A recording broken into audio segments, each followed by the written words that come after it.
Hello, everyone, and a very warm welcome to this virtual live session brought to you by People Matters in association with Pearson. I am Anushree Sharma, Senior Manager, Research and Content Strategist with People Matters, and it is my privilege to welcome you all to this exciting session and be your host for the day. I would like to thank each one of you for taking out time to join us with this exclusive discussion that we have specially curated for you on the theme How to Overcome Red Flags in Your Communication Strategy. Now, developing great communication skills is a key to professional success.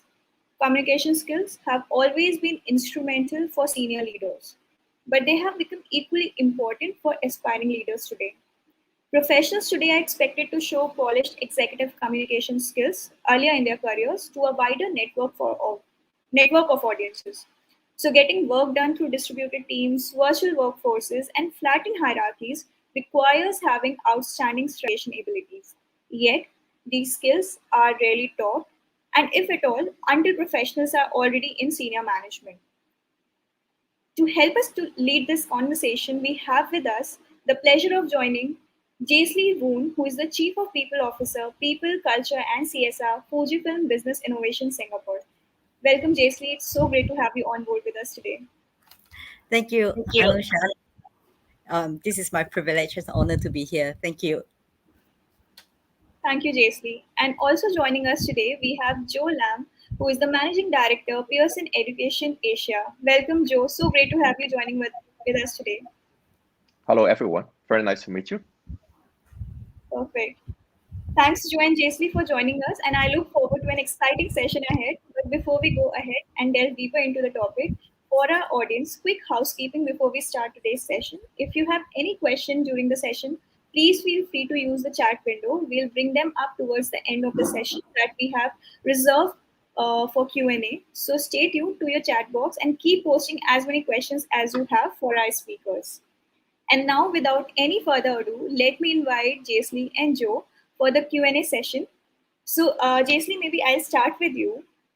Given the context of business and work today, would you define effective communication? Thank you, Sir Anusha. I think in the context of business and work, communication is central around business agendas and the objective. And the effective communications can be a powerful mediums to accomplish business goal if we communicated clearly. So communication is much more than just a conversational or exchange of information through multiple mediums. So effective comms is also about having a clear purpose, avoid confusions, and create accountabilities, build the positive company cultures, transparency, and people understands the defined purpose. And it also define the corporation's goals that adds for the collaboration and encourage commitments. And of course, as a result, it becomes more productive workforce, or it become more profitable organization and more effective organization. So therefore, an effective communications will foster an alignment and engagement. Also, at the bottom line is company will achieve its financial success. Thanks, Jaisley, for adding your perspective. Joe, I'll invite you to share your perspective about the definition of effective communication in the current context of work and business. Right. I think effective communication is fall into not just on the business side, it's also your personal side, because no matter in which way human is to interact with each others, and then communication is the best way to do it. It could be either through the like oral communication, or it could be in terms of the chats or whatever. But one of the best and most important elements for us is to try to express yourself, and to those of the target audience to understand what you want to achieve and what you want to be.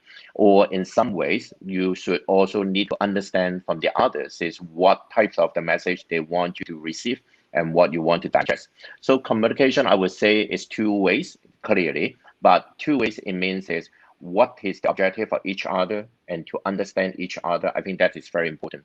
So in terms of the importance of communication, I think it's not just about the business, it's about your life as well. Because if you can't communicate with your boss or you can't communicate with your subordinate, you'll find a lot of the challenges is not just about the business, it's also about yourself and how you manage the people. So I think that is very important part of your personal life as well. Thanks, Joe, for sharing that. And JC and Joe, before we delve into how to really build that effective communication strategy and what would be the best practice, I would like to take a step back and understand what are some of the red flags or challenges that you see in workplace communication strategy and that needs to be corrected. So maybe JC, I would invite you to reflect on this. Okay, those typical communication gaps in the workplace communications can be divided into like 4 categories, like physical, words communications, personal background or technology tools. Like if we talk about physical, is including the distance, eye contact, the noise, and the disabilities, because all these are the gaps that we may not be sensitive about. Then the other one, which is words, the examples of excessive use of technical terms like jargons, metaphor, or idioms, or information's overloading, or even disorganized message can be create ambiguity. And the other part of it, which is I mentioned earlier, which is a personal background, because it may be because of demographicals or experientials, or it could be background culture. All these communications also create gaps, especially in the multinationals organizations. And the other part of it, which is the technology or mediums, where these days we're so used to leverage on phone or WhatsApp messages or even ping. So all these short messages and emotionless statement that's change or confuse or create the gaps of communications. And the way that we use language, particularly in the new generations, I don't know how much you know that the new generation these days, they use a lot of short forms that is not where we grown up to understand.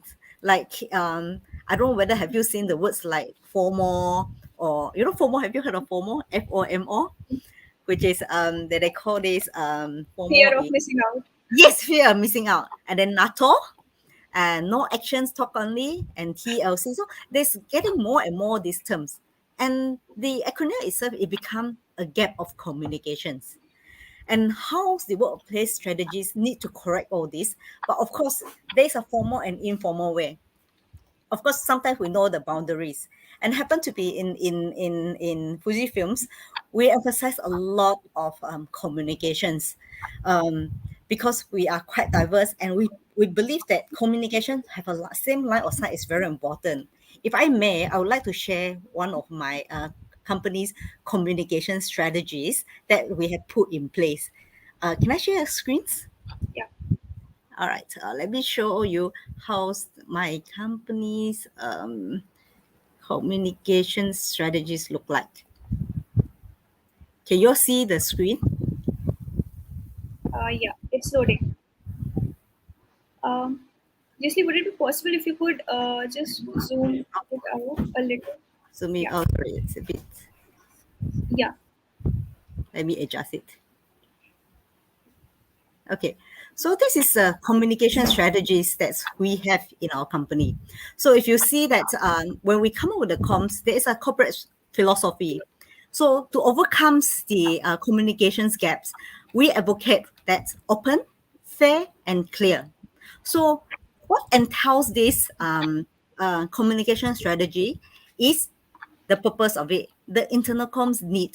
We need to have a good understanding about the company's values and increase the productivity through employee feedback and improve the connections and engagement with employees. Also to develop an environment that provide openness where employees can feedback and it's two-way. And the whole overarching of it is because we want our MRP, which is our mid-range plans strategies, to cascade into the organization so that everyone have a clear line of sight. And through that, we have a structure through what's the key message that we need to put in place, and target audience, channels, channel which is the avenue, what kind of tools that we're using, and the actions meaning what kind of key actions that we want everyone to to bring out, and then what's the end outcome. So this is the whole overarching of our comms strategies in Fujifilms. And if you see that below, there's a six, actually it's more than that, the avenue of communications.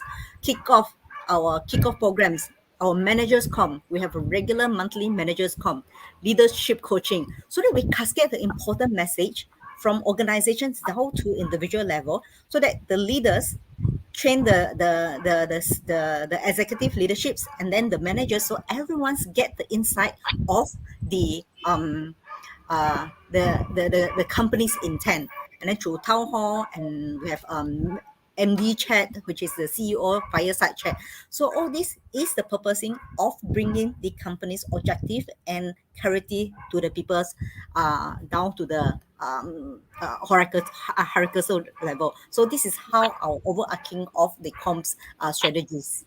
I hope that it give you a bit of insight of how we see the gaps and how we put things together to communicate in the companies. No, I'm sure, JC, that would be really helpful for audience to understand how they can overcome those gaps that they are looking or observing in their communication strategy. Joe, I would invite you to share your reflection and experience around, how one can, what are some of these red flags according to you, and how might we can, able to overcome those gaps. Right.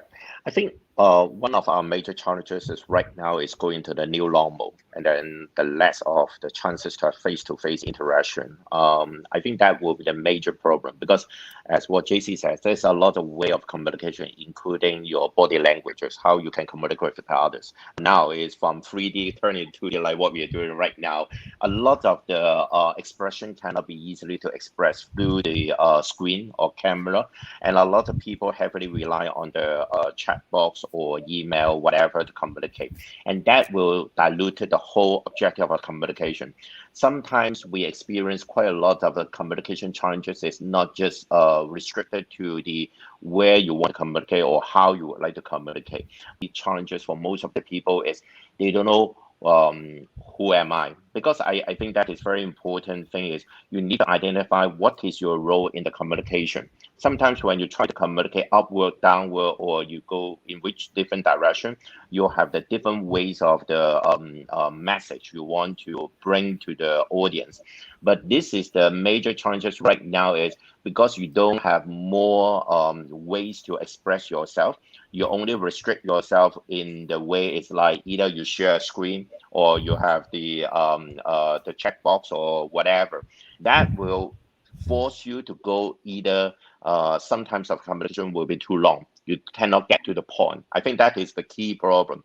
A lot of people try to express more, but it's very hard for them to understand the audience, whether to understand or not.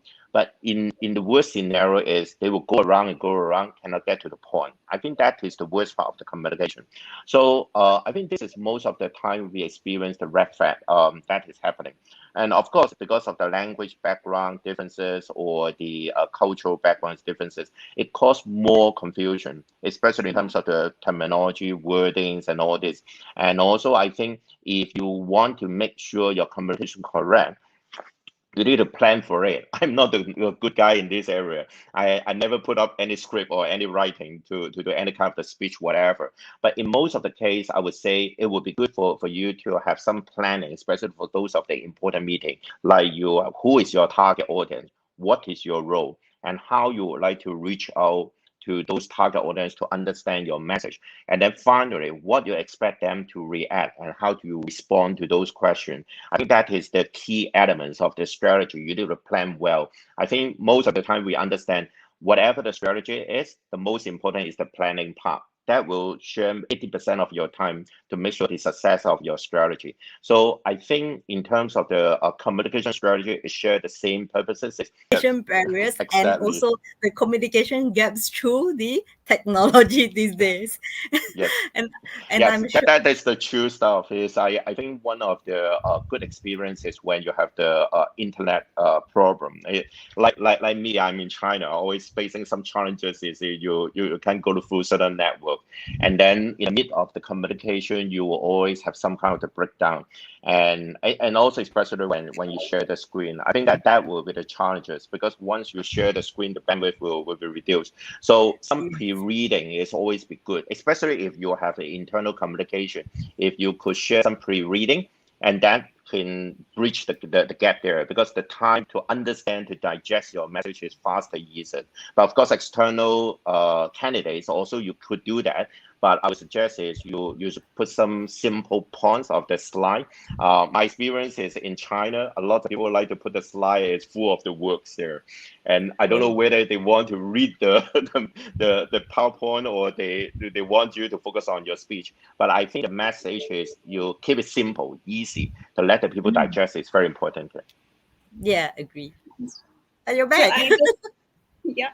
So I just showcased the practical live example of one of the red flags. In That's what we thought. so, JC and Joe, we talked about the different mediums and the formats of communication. We also talked about the challenges which we also experienced recently. So, I would also want to touch upon one of the points that Joe mentioned about the importance of language. I mean, Asia is one of the regions which see that workforce from diverse background, diverse culture, different geographies. So I want to understand what's the role of the English language in effective operating models for international companies. And given the fact that most organizations are open to hybrid work culture and workplaces, and they have allowed their workforce to work from different parts of the the country, the world. So someone is based out of US, someone is based out of India. So what do you see the how do you see the role of English emerging as a global language, and how it can impact the business? Okay. I share some of my personal experience on this. I'm more on the healthcare medical science before these jobs, and then in healthcare world, you will see the two major languages used. If you in the old day, you try to read some very old research journal before Second World War, it's all in German. And after Second World War, it's all in English. The only one reason is because of the language, the popularity, switch from German to English. That is very common. And nowadays, all the healthcare journals or research journal, all in English. The only one reason is this is the common language. It could share and exchange. And then if you have the chance to take a look of some of the healthcare or medical books, I would say you could understand each word in the book. But if you put it as a sentence, you don't know what they want to give it to you to understand. That is the challenges of the language. And then I think if we are talking about the language across Asia, just like I managed across from India all the way to Japan, I noticed one of the major challenges is if you want to have the communication effectively, you try to express some of the information that everybody could understand, and also with this common understanding. I think English is the only language in the world right now is most effective. If you look, just like take an example in India, there's so many different states and so many local languages. How you can make the country effectively communicate, it will be English. And it's similar in other parts of the world, like in the East Asia, Japan or China. They use a very strong local language. But once you go abroad, you try to express yourself to understand what you're trying to do, you still need to use English. So English is very important element. But we could admit that is the language in this part of the world is with reach of the culture. We have a lot of cultural background behind this, just like a lot of the Japanese or Chinese culture behind the language. But it doesn't mean you use English will ignore all kind of culture. In fact, you should treat English as a kind of the communication languages rather than as a kind of the British culture or whatever. When we learn English, we learn in the ways two ways. One is you learn the culture of what happened in England, or what you want to learn is how to use it to express yourself effectively and communicate with the others effectively. So my experience in this area is if you want to communicate with the others effectively, first you need to use English in the simplest, effective way. I think that will be very important. Don't try to make it so fancy to use a lot of fancy word or terminology, because maybe somebody who may not understand, say for example, maybe in East Asia, they may not understand what terminology you use in India, or the language you use in Britain. Maybe you know a lot of vocabularies, but it doesn't mean that you should use a lot of fancy vocabulary to express yourself, can get the others to understand. That's one. The second one, I think the English importance is about the common base to understanding. It means that when you use some language to communicate, the English is the best way to understand. But when you communicate, you also need to focus on two major areas. One is, I think, is the reading, and then the speaking. I think that's four skill in English language learning. And that two major skill is very important, because as I said, nowadays everybody is in the new normal, and then you need to have a lot of Zoom meeting or the Teams meeting. You can't type, you can't just read. You need to express yourself. That is fall into the area is you need to have a clear message to share with each other. They could understand. Accents is not an issue, no matter we use the Singlish or you whatever. I think the most important is you must be crystal clear to express what you want, and the other side receive can understand. Otherwise, that will be another blockage of communication. So I think in terms of communication skill, language is you should choose the simplest language, easy to understand. Try to keep it simple. Again, the rules is keep it simple, and also be focusing on some of the key common elements like terminologies or some vocabularies. Make it simple and get everyone to understand. Otherwise, then you stuck into the problem is you could understand yourself, but the others don't understand. Then that is not the way of the communication. Thank you. Thanks, Joe. That was really insightful, and I completely agree that clarity of the communication is one thing that would drive better communication. And JC, coming back to you, and we have also received one question for you that given the larger number of Japanese companies with global footprints have shifted some of all their operating language to English. So, what about Fujifilm policies or practice in this regard? Yeah, actually hit the nail. I think like I just want to add on a bit of what Joy said. There's a saying, you speak to express, it's not speak to impress. The more that you impress, the more that people will get lost because you might have a very strong English background, but at the end of the day, people don't understand, it become useless because your message is not getting through. So it defeats the purpose.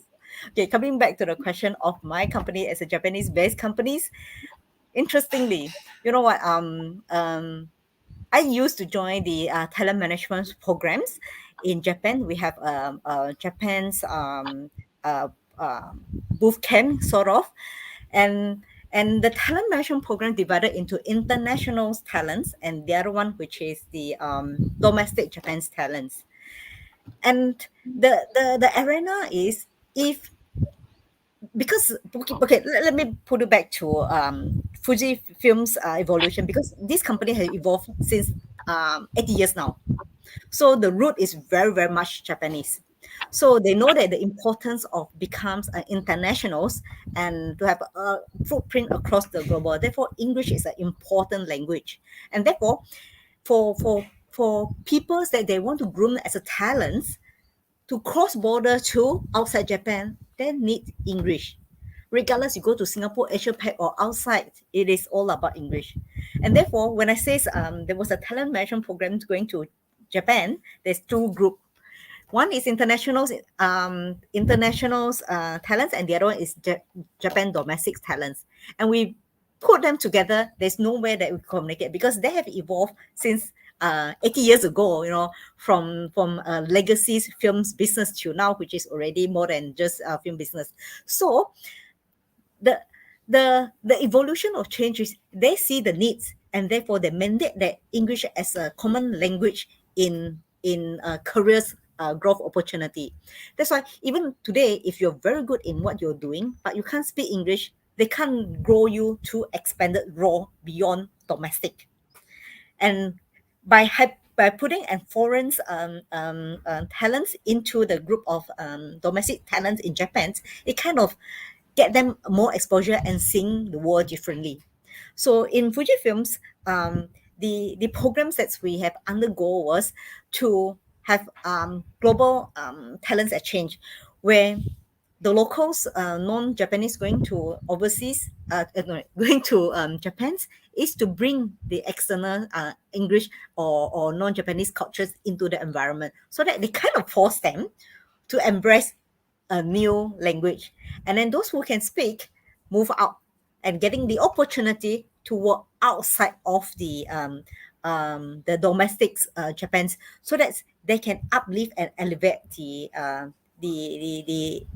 language and talents quality. So the kind of change is necessary. But although I would say that, of course, English is a very important language, but then again, multilingual is also equally important, because ultimately it's about communicate inside and communicate outside. Because communicate inside, yes, it's good to have one single common language that everyone understand, one single policies and cross-border collaborations and cross-borders exchange. But when we talk about externally, the non-English is very powerful also, because I know that for sure, Joe, you are in China, right? If you speak to them in English externally outside your company, well, I'm sure that you wouldn't get the best deal.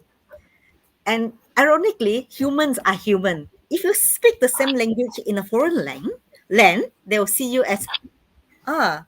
Or for example, if you go to Japan and you met a few Chinese people can speak Chinese, then you'll start to become very good friend. Or if you see a businessman that speak Chinese and you patron them, you speak Chinese with them, they'll give you a special deal, or they can even give you more dishes.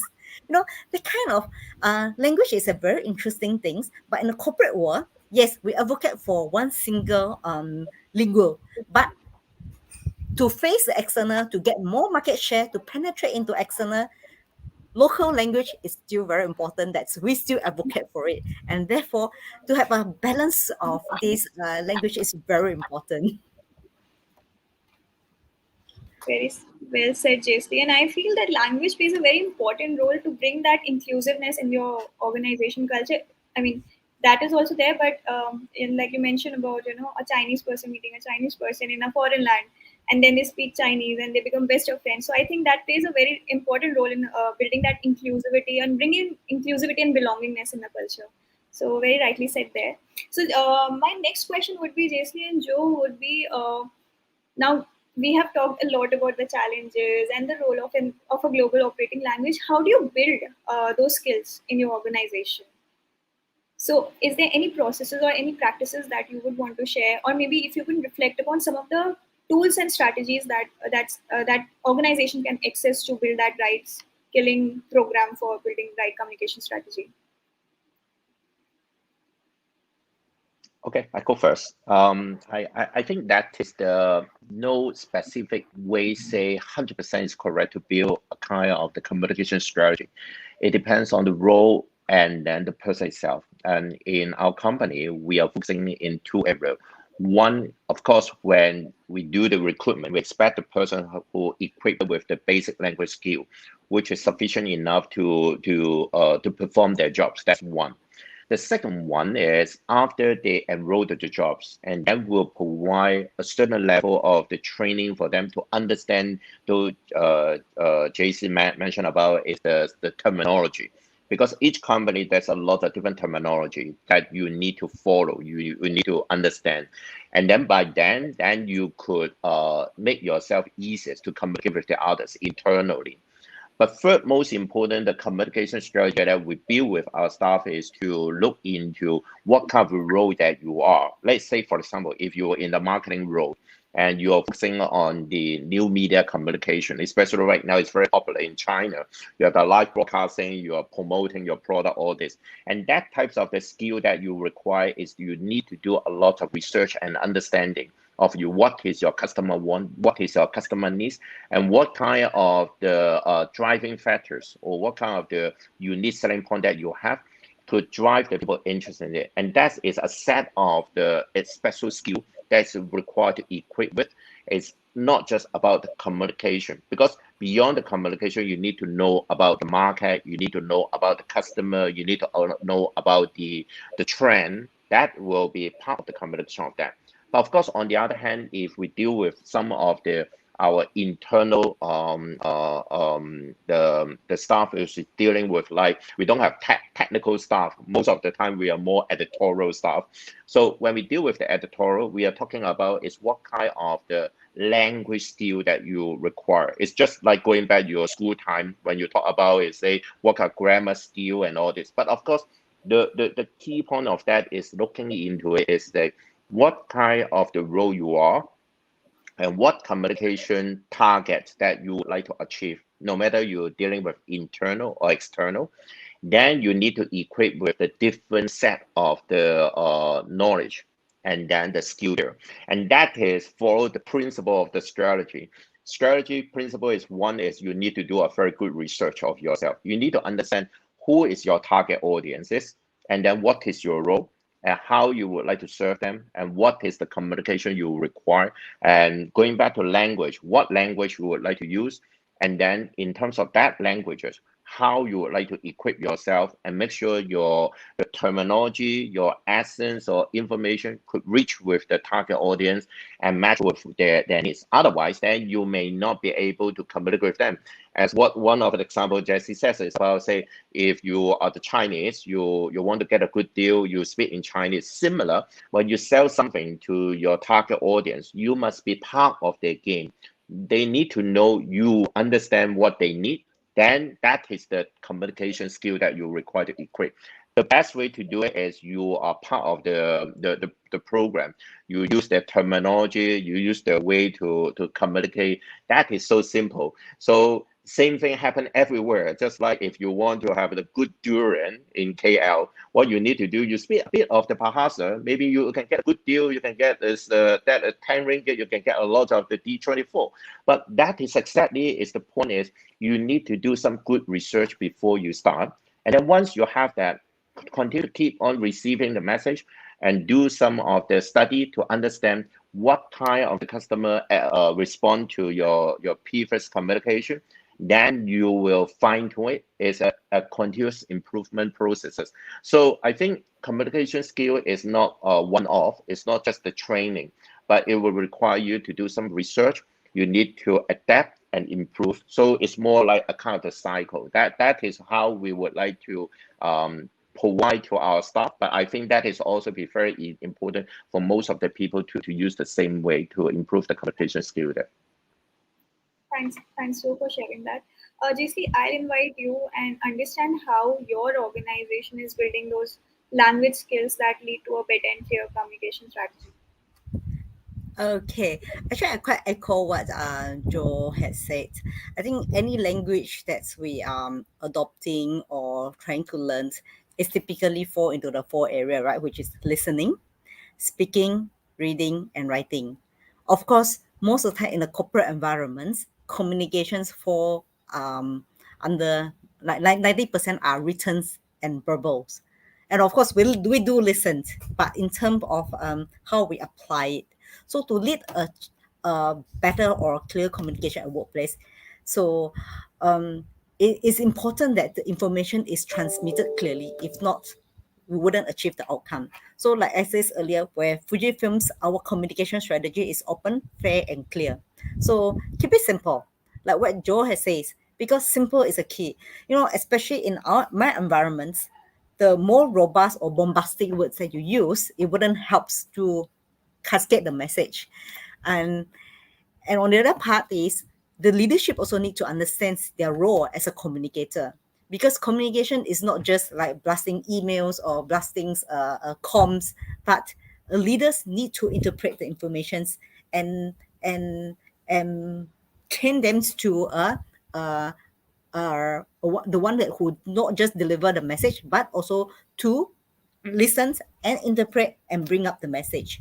And on the other hand is a good strategy you could put in place is to do some testing on the employee, because sometimes especially in the corporate world, message that we wanted to get into individual, we have to test it whether or not we get the right response, we get the right outcomes or not. Like what Joy says, it is personalized. That we need to understand individuals' learning needs, and therefore allows two-way communication. And sometimes in a need basis, we have to reinforce through repeat and repetition. You just have to repeat and do it slowly to get them to understand. Like, do you understand this is a statement? Make the statement, or you can ask the person back. Could you explain it back to me? How are we getting there? So to employ the kind of two-way communication and repetitions. So with this kind of strategy, that of course will foster more open communications and collaborations that will build trust and more engaged employees.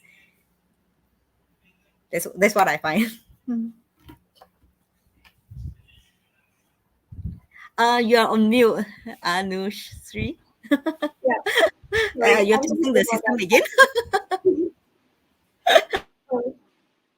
Thanks, Jason, for sharing that. And I have received a similar question we have been talking about. And this, there has been a long debate about, whether organizations should focus on hard skills or whether they should focus on soft skills. And there's a question that we have received is how can you get communication as a skill to get a similar focus like other technical skill building? Okay, so I give you one very good example.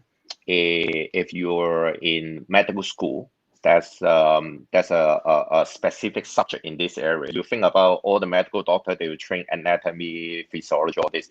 No, that's one course is called patient communication skill there. That is very important subject area because nowadays is I think majority of the people is focusing on the technical skill, but one of the key elements of our world is beyond the technical requirement. No matter you're engineer, you're the healthcare workers, or you're any one of these hotel staff, you need to communicate with your customer. Your customer will have the different types of the requirement, different kind of express, and then that will be important for you is able to translate your technical terminology into someone in medical world, we call it patient as a layman, to understand what layman needs, and you can also interpret the net message into it for the layman use. Otherwise, then you will live into your world. Again, it's same as every time when we talk about is communication is two ways. If you can only translate your message in your world, even you communicate in English, it's useless because nobody know about it. But if you can interpret your message from a hard skill, if you're an engineer, you're focusing on providing a kind of the technical solution for some of the people to use it. But if you can't translate this message into a simple wording to the others to understand, that is another major blockages. So there's no difference between soft skill or hard skill because ultimately, when you learn anything, unless you work by yourself, you don't need someone to understand you. You don't need someone to work with you. Then you can live into in your world is fine. Then you can talk to yourself in whatever language you want. But if you are working in the environment, you need to interact with the others, and your target audience or your customer may not be same level as you are to understand something. Then you need to prepare to have the different level of the communication skill, get ready for it. Otherwise, then you'll be stuck into the problem, say you can communicate something, but you use all kind of the hard skill terminology or the way jargon you want to share with the others, but the other side cannot receive it, then that is to create another communication blockages. So I would say skill in this area is not purely on one side, it's about hard or soft. I think it's about the skill of the people. It's a people skill. It's a people's matter. As just like your company's man. I think that is very important. It's talking about the people. Whenever you deal with the people, you need to do that. Unless you are AI, otherwise then you need to focus on how you can use your soft skill. Is the communication skill, presentation skill, also the soft skill. No differences. So I think that is very important for everyone to equate with. Yeah. Yeah. JC, you represent the HR community, and we have always been hard pressed about investing in different forms of learning and where to invest, where not to invest. What would be your reflection about investing and focusing in the communication, building communication skills against the hard skills? Okay. In fact, communication is always the first important competencies, and especially in our organization, we see that communication is a very important tools or important skills and elements. And given that strategy just now I shared, it means a lot that we values communications. Down to we even have to design on how to make sure that it's not just about message get across and not just about how the key goals get across, but also to coach the leaders how to communicate well through coaching, so that everyone comes together to understand the end stage and goals that we wanted uh to to to to to, to derive, or a culture that we want to define. So soft skill on communication is, I would say that is either you say it's given, but it's something that's important for us to brush. Like what Joe says, even presentation is a communication. Yes, no doubt. And presentation itself, myself and my CEO and the head of sales, we invest our time to see how our salespeople do their sales presentations. And the sales presentation itself, we cover their mannerism, how they it's not about the content itself, it's about how they engage the customer, even the eye contact, even understanding the hybrid world. That's there's some people who are on site, there's some people off site. So the communication has changed. It's not just about okay, this is the content of informations and all the presentations. No, it's a holistic uh, communications through uh, selling, influence, to engage, to bring the people on board so that they understand and get the wow effect from you, that wow, this is an uh, ideal stage of solutions that this company will help us to to to bridge the gaps of where and the problems that we are facing. So the communication is so powerful that um, if you engrave it into internal and external, and also make it the soft skill as part of a necessity. And apart from that, the communication is not just about communicate to customers, and also the emotional parts that we also need to reinforce, especially these days. We always talk about leadership with empathy, right? How do you communicate with empathy? So all this is a new terms or new way of communications that we need to impart, because in the past we don't hear about, oh, you need to be empathy leaders, and especially these days.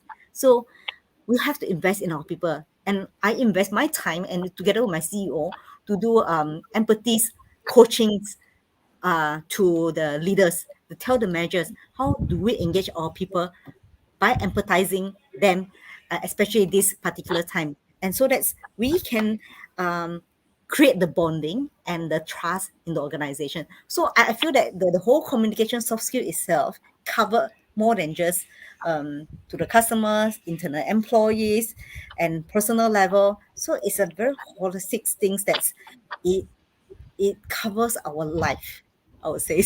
Even with your family, talking to your children, all this communication is so important, that and the companies that invest their times to do so. Okay. So before we delve into the questions from the audience, there's one last question that I have in my mind, and Jason, you have reflected a little about that, which is on the theme of inclusivity. So, how can we maintain inclusivity and ensure learning culture while designing and engaging communication or a global language learning program? Okay. Um, continuous learning is not just about introducing like policies or opportunity. So to create a true culture shift, the first step is to explain why learning is needed, and why learning is important, and why do you want to inculcate that kind of culture and be inclusive, to make sure that all the people are taken care of, be it your background, your experience, or so on and so forth. So to put in place a learning culture is when an organization put a lot of emphasis on encouraging the member to understand the values, the principles, the practice, the belief, that the skill sets that we desire, and how do we convent it, and create the awareness of appreciation sets. We are enabling you as an employee to gain the knowledge and abilities that needed to perform their best so that they can satisfy their personal growth. As a result, also contribute to the organization. And also, because in Fuzzy's Rock, we believe that to unleash people's potential is to grow them. And because we believe that when organization grow is where the people grow. So what's matter to employee most is what's matter to us most. So learning cultures through the inclusivities is nothing more than just communication plus engagement. Because in the essence of communication, it is about intent to hear me, but engagement is intent to listen. And the communications of the message is one to many, but the engagement is many message to one, many message employees, because the engagements. And the other part of the communication is lacking of the meaning over time, but through the employee, because of the value and purpose, become more meaningful over the time. So let lead this with this engagement through communications to build the relationships, and therefore to tie these learning cultures that impact the whole productivities of the organizations. I hope that I address the learning Yeah, cultures, how we bring this up to life. definitely, Leslie. Joe, I'll invite you to reflect on the question. Yeah, I think the one of the major challenges to communicate with the employee nowadays is lacking of the interaction. Like me, I haven't got the chance to go to some of the office for more than 2 years because of the COVID. And you need to think about the pressure of the employee. Taking an example is a couple of them months ago, like in India, there's an outbreak there, significant, affect a lot of my colleagues' families, and also a significant impact to the overall the country. So when you communicate, you can't just like generalize your communication. You need to focusing on specific needs. So nowadays, the communication to a bigger group of the people, I think, will be extremely hard, to be honest. I will rather prefer to break it down into more smaller modules. Like, for example, I will communicate with Bangalore team and Delhi team is separate because the situation is different. Maybe in Punjab area, the lockdown may be different from Bangalore. You can't use the same way to communicate. So it's more targeted, more specific, and more personalized communication is required. Yes, of course, it will spend more time, but I think what you need to do is you only need to understand what message you want to carry to them. And second one is you need to understand what they care about. That is very important because you are not just like cascading the message to them. You also need to hear from them what they want to know from you, and that is very important because a lot of people are extremely frustrated, especially nowadays. A lot of uncertainties happen. So communication with the employee, I would say, think about their well-being. And the second one is also think about what they would like to know from you. You cannot just bullshit and go around talk about a lot of the thing, but it's not relevant to me. Why I need to listen to you? So that's why I think as a senior leader, I think in the next couple of the years, I think the communication will go into very micro types of the communication. I would say is the message cannot be too generalized, and you need to think about the different situation, how you apply to the different groups.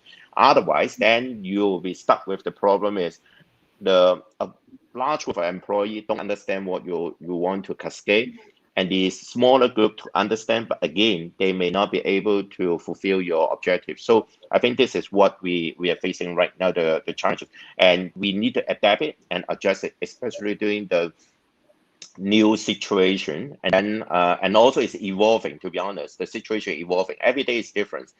Today maybe one country lock down, the other country open up, and that is something you need to be clear. So say for example in China, when we have the communication, we create a lot of WeChat group, and each office has one WeChat group. The reason is the situation is different. Maybe one city is going to lock down, the other city is open up. So what you do, so you need to fine tune it, but you need to be clear. You don't send a wrong message to different groups, otherwise you will be stuck into the problem.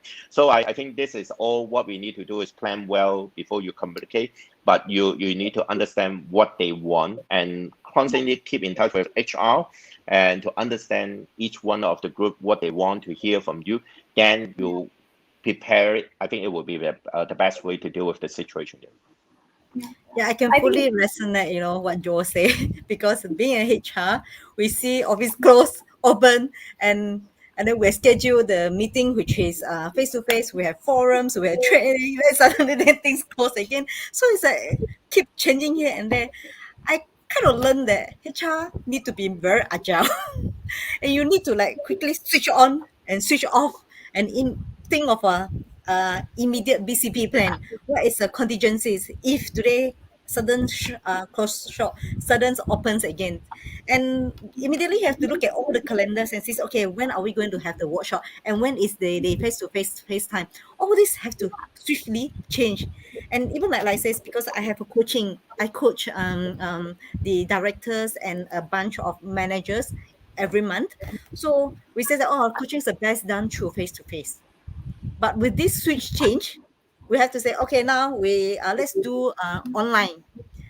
Then we says do online. Suddenly, because of the 14-day snap, then my whole office closed. Okay, then we have to cancel. So the kind of quick and agile communication is inevitable. So I guess this pandemic is really test on HR patience, that we really not just become agile but become very patient and quick react to the situation. I think the communication part is really it is a true test of times today. rightly said, Jessie. And Jessie, you actually raised a very important point of the communication skills within the leadership, role. But before I come back to that question, and I invite you to reflect more on that, Joe mentioned a very pertinent point about it's also about understanding what the other person wants to listen, right? So given the fact that we have talked about being empathetic and about the diversity in terms of the culture, in terms of the geographies, I would also want you and Joe to reflect upon the diversity in terms of the different communities like LGBTQ and people with different abilities. And we also have received a question about how do you build that content, because content it also forms a very important element of a communication strategy. So how organization can focus on the content, the right kind of content that the organization communicate with it people with not only with different backgrounds but different communities and people with different abilities to make them feel included. Okay, I go first. I always don't give the chance for the ladies to do it. All right. Communication, I think that's fall into two ways. One is the content. Your question regarding about content. I think content should modularize. That is our skill set. Is the how to modularize the content. It means is you have the core set of content in the small bite-sided content structure. Nowadays, nobody want to listen to you to have a speech for 1 hour, 2 hours. You need to make it as a bite-sized content. And this bite-sized content will give you flexibility to do certain level of customization to fit with the local requirement, or we call it diversity requirement. Because when you do the content into the modular style, and that will help you to customize much easier, and you prepare the content, you also well prepared for this kind of content is suit for which particular market to use it, and you can switch it anytime, you can swap it, and you can twin it as a kind of online or offline and different purposes. So a list of the content you require to deliver, you would need to have the what objective you want to communicate and what content set you want to cover, and then how much time you prepare for this communication. It's a lot of things you need to prepare, but that is well prepared will be very good, because once you have that, you can modularize your content to fit for different purposes. Let's say, for example, when you talk to somebody in India, where you communicate with the other one in Japan may be totally different, or there's some common elements. In this way, the best way for you is you make your content not one big block of content, a long Word document or a long PowerPoint. You need to break it down into a smaller set. And each set you can insert certain elements like photos, images, whatever that will fit with the requirement. And you can insert certain language area which is required. All the different components you can insert by doing modular design. But you cannot, because of this design, you lose your purposes of the communication. So you need to set an objective. So most of the time you need to set the objective, say, what are you going to do? Let's say, for example, you have the board meeting with the shareholders, and you need to tell them, say, what's going on. And you need to understand your shareholder from, maybe some of them is from UK, some of them from Japan, some of them from China, what they concern about it. So this is the communication skill that you need to equip with, is objective for delivering. You will deliver, say, our financial performance is great, and then what you have to do in what way and what investment you need to do or whatever. And then you break down all the objectives, and then you modularize the design, and then fit the different component in between the communication. And then you will just like streamline the whole communication. Of course, you need to have the skill to make everything link together. Otherwise, then you have very awkward communication. Is suddenly you talk about your growth in financial. On the other hand, you say, oh, we have a lot of the e-commerce. On the other hand, you switch a lot of it. You need to make a storyline there. But that is another story. But first is when you create content, diversity communication is modular design is the best way to do that. Yeah, yeah, I completely agree. JC, how do you take care of that? The content of the communication, which is internal to the organization, is inclusive to people, and make sure that nobody is hurt with any kind of word or any kind of communication. How do you feel included with the communication strategy? Okay. Um, Inclusions. I think inclusions is like what Joe has said. We do personalize and we hear from individuals, and the whole communications plan and strategies that we put in place is to address different tiers of employees. Like for example, we have company kickoff, which is addressing the whole organization. We share about our visions, our direction, our strategies, and then we have departments kickoff. So each tiers, then they will communicate about their like for example, each department had to talk about their department's strategy, which is more in depth. So the inclusiveness is to make sure that every tiers of the organization is included. And on the other hand, we also have the employee anonymous feedback to hear from employee that if they feel shy to share about their opinion or view. And through the managers comms, which is we run monthly, and this is an important platform where we want to cascade important elements or message or policy changes or directions to the leaders, to the manager, so that they can cascade it down. So we have a monthly sessions on that to make sure that people are not missing out and inclusiveness is there. And the fireside chat is where we do quarterly. That's we give opportunity for employees, regardless of who you are, where you are. We everyone dial into the calls, and then we have fireside chat with the leaders. They ask spontaneous questions, and anonymous platform will be they can type in to the organizer. That's they will just pop out the questions so that we get to engage and to hear from their concern and view. And another comms that we also did is socializations. So me and my MDs, we make it a point that we do bi-monthly with each department so that we reach out to everyone in the organizations to hear the ground, to understand the pulse of the people. So that's we are not just up at the ivory tower, but also make sure that any people in the different tiers is getting the opportunity to engage with the leaders. And and on the other hand, we also have a leadership lunch where we socialize with the N minus two. so that we have a casual engagements talking about nothing else than work. It's more like personal. And then we even have, because this day is all socialized through virtual, right? And then we even do a simple games to understand the people. Like we will just say two things that you don't know about me. So then everyone's go around to talk about, okay, perhaps I like to do meditation, something that you don't know about me. So that kind of inclusiveness that we know, different employees have a different interest, and this employee has that kind of hobbies. So that kind of engagement and inclusiveness that we provide a platform to get our people together. So that is what we do in our current environment. Thanks, Jayashree. That was a great examples and practices that you have shared, and I'm sure that would help our audience. And before we conclude the session today, I would invite Joe, you, and Jayashree, if you could share that one big takeaway or insights from today conversation. Um, Prepare for any unusual situation today. What I learned.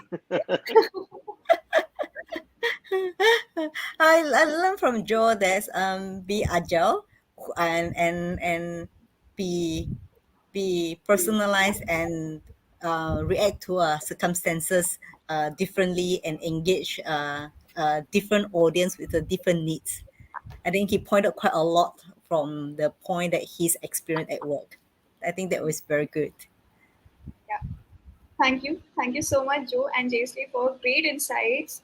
And it has been a great conversation where we take a note of different practices, processes, and the tools and the strategies that's available to reinvent the communication strategy in the current context of work and business. So thank you so much for giving us your time. And I would also like to take this opportunity to thank our partner Pearson for helping us stitch this entire agenda for the session today. And before I close the session, I am also delighted to inform our audience that People Matters and Pearson is conducting a 2021 survey on the power skills. And I'm excited to invite you all to participate and help us identify the hiring and upskilling priorities of employers in Asia Pacific. The link is shared with you in the comment box. So please feel free to fill in the details and help us understand to come up with the insights on what's the priority for employers in Asia Pacific when it comes to the power skills or soft skills. With this, we will close the session today. It has been a pleasure hosting you all. And do stay tuned to your inbox for more details on our upcoming events and virtual learning sessions. Have a great day and stay safe. Thank you so much. Thank you. Thanks, Joe. Thanks, Hanus. Bye. Thank you. Thanks, Joe. Thanks, Jasley.